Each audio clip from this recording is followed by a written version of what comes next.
Model school entrance exam के next topic यानी maths की चर्चा करेंगे।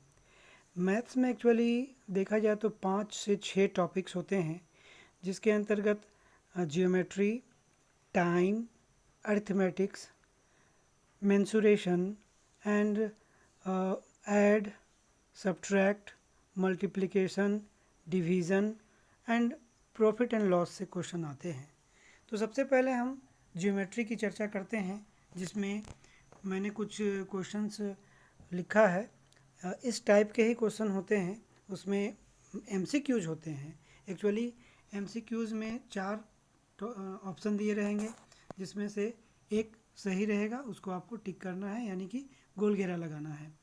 जैसे मैंने पहला टॉपिक लिखा है, पहला प्रश्न, कोनों को मापने का मानक मात्र क्या है? तो ये डिग्री है। उसी तरह समकोण का मान कितना डिग्री होता है?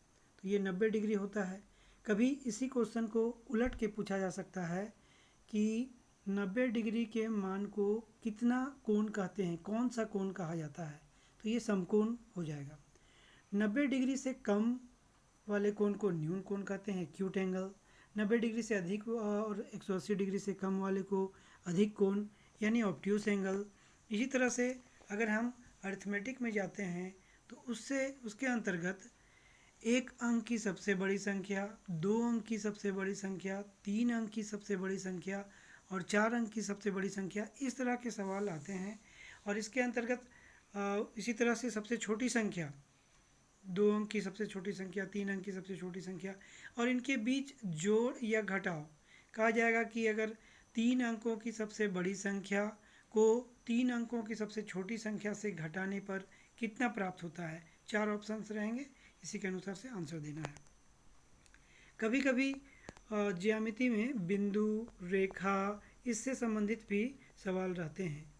समय के अंतर्गत घंटा, मिनट, दिन, महीने, वर्ष, ये सारे सवाल होते हैं इससे संबंधित। जैसे कभी कभी पूछ देता है कि 8 मिनट में कितने सेकंड होते हैं, तो इसमें विद्यार्थियों को क्या करना है कि 8 गुना 60, उसके बाद फिर 60 और फिर 60 से मल्टीप्लिकेशन करेंगे, तो ये हो जाएगा 8 इंटू 60 इंटू 60, जो इसका मल्टीप्लिकेशन आएगा वो आंसर हो जाएगा।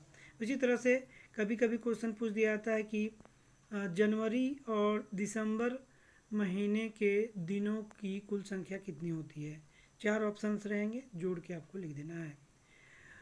उसी तरह से कभी कभी लीप वर्ष प्रत्येक कितने वर्षों के बाद आता है, तो ये 4 वर्ष में आते हैं, ये ऑप्शन सही रहेगा।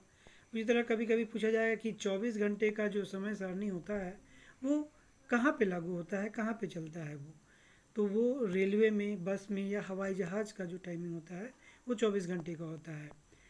अब हम अगर मानक इकाई के बारे में आते हैं, तो उसमें 1 मीटर में 100 सेंटीमीटर होता है, 1 किलोमीटर में 1000 मीटर होता है, इससे संबंधित सवाल रहते हैं।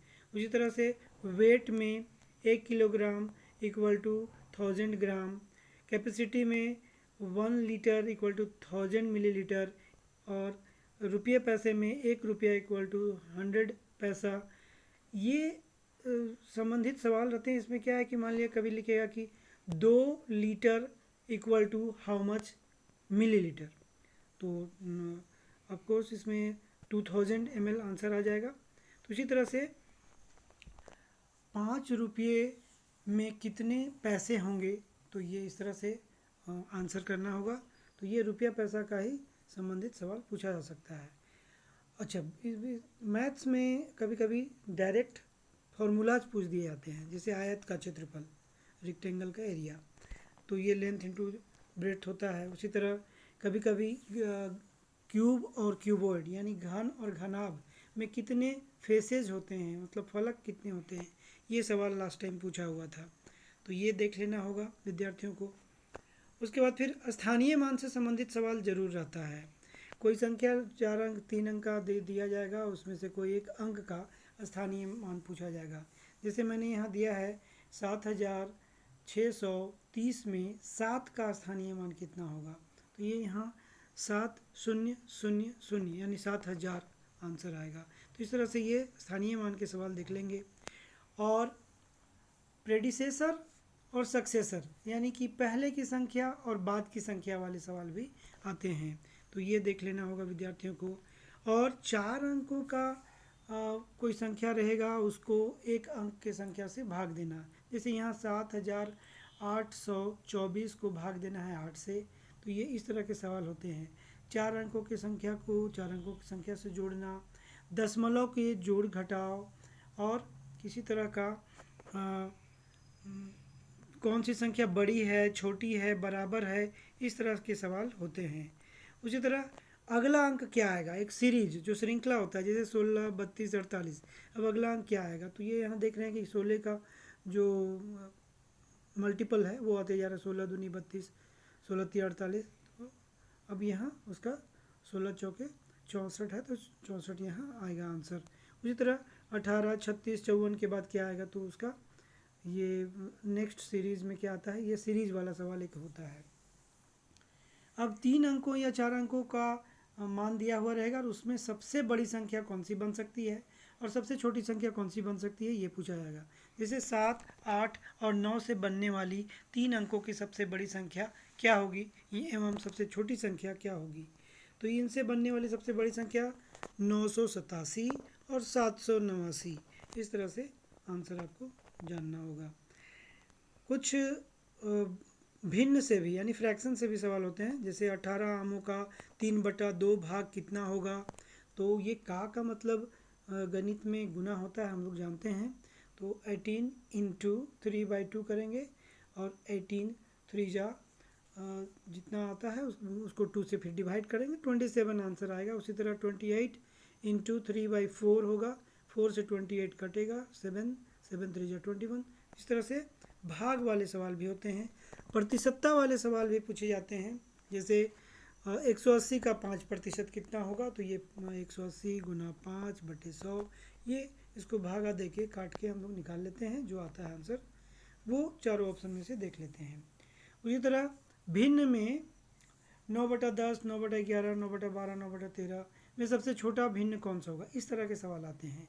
और उसी तरह 7/15, 7/16, 7/17, 7/19 में से सबसे बड़ा भिन्न कौन होगा, तो ये इस तरह से सवाल आते हैं। और कुछ बोर्ड मास से संबंधित सवाल भी आते हैं, जैसे 30 जोड़ 30 भाग 6 बराबर कितना होगा। ऑप्शन दिए हुए 10, 15, 35, 66।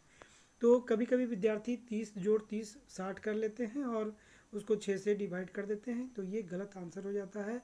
हम जानते हैं कि बोर्ड मास के अनुसार पहले डिवाइड करेंगे तब जाके प्लस होगा, तो यहाँ डिवाइड करने से 5 आएगा और 35 इसका आंसर हो जाएगा। उसी तरह कुछ ये भार में 1 kg इक्वल टू कितना ग्राम होता है, ये सिंपल सा सवाल ऐसा आता है। ये घनाभ वाले सवाल, इसकी चर्चा हम कर चुके हैं। अच्छा, कौन सा निम्नलिखित में से 6 से विभाजित नहीं होगा, तो ये 6 से विभाजन के लिए क्या क्राइटेरिया है, ये हमें जानना होगा। डिविजिबिलिटी का जो नियम है, या सभी को भाग करके देख लेंगे जल्दी से, जो भाग नहीं लगेगा आंसर हो जाएगा। उसी तरह कभी कभी 2 kg आम की कीमत 40 रुपया, तो 5 kg आम की कीमत कितने हो गए, ये सिंपल सा एक एक नियम का यूनिटरी मेथड से बनता है, ये हम निकाल लेंगे और उसका आंसर दे देंगे। ये इस तरह के सवाल आते हैं। कभी कभी बड़े अंकों को जब शब्दों में लिखते हैं हम, तो 8007 कैसे लिखा जाएगा, इस तरह के सवाल पूछे जाते हैं।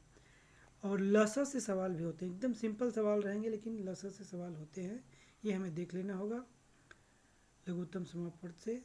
और ये है कि अगर दशमलव का कोई संख्या है उसमें गुना करना है, तो दशमलव का संख्या से 1 अंकीय या 2 अंकीय संख्या को कैसे गुणनफल करेंगे, ये भी पढ़ लेना है। और लास्ट में मैं चर्चा करूँगा कि लाभ हानि का, तो बहुत सिंपल सा सवाल होता है कि अगर 300 रुपया में कुछ खरीदा, उसको 400 रुपया में बेचा तो कितना लाभ हुआ। जैसे यहाँ एक सवाल है कि रवि ने 15,000 रुपये में एक बैल खरीदा तथा उसे 21,000 रुपये में बेचा, तो उसको कितना लाभ हुआ। तो सिंपल सा है कि लाभ बराबर विक्रय मूल्य घटाव क्रय मूल्य होता है, इस तरह से हम निकाल सकते हैं। धन्यवाद।